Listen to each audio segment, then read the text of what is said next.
গতকাল আমরা আমাদের টিমগুলো আগে থেকেই সতর্ক ছিল। ওরা সাধারণত নিষিদ্ধ সংগঠনের কিছু ছেলেপেলে ওরা সাধারণত চেষ্টা করে অড টাইমগুলোতে ওরা এসে থাকে, যখন পুলিশের ডিউটি একটু হালকা থাকে সেই সময়গুলোতে ওরা সুযোগ গ্রহণ করার চেষ্টা করে। তো আমাদের আগে থেকে ভালো আলহামদুলিল্লাহ প্রস্তুতি ছিল। তো সিএনপি 1 নম্বর পোলের ওইখানে ওরা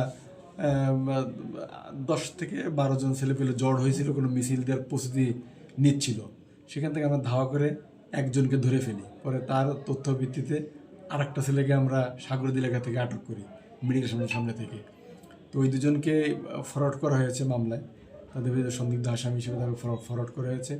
এবং ওই সূত্র ধরেই ফুটেজ দেখে আমরা আরেকটা ছেলেকে সাগরদী কারিগর ব্রাঞ্চের ওই রোড থেকে তাকে আটক করেছি। তার তথ্য প্রমাণ আছে, বিভিন্ন সময় তার মোবাইলে ছবি টবি এগুলো তার মোবাইল থেকেও আমরা পেয়েছি আর কি, যে তারা এই সমস্ত ইসের সঙ্গে জড়িত, মিছিল টিছিল করার উদ্যোগ গ্রহণ করে বিভিন্ন সময় চেষ্টা চালিয়ে যায়।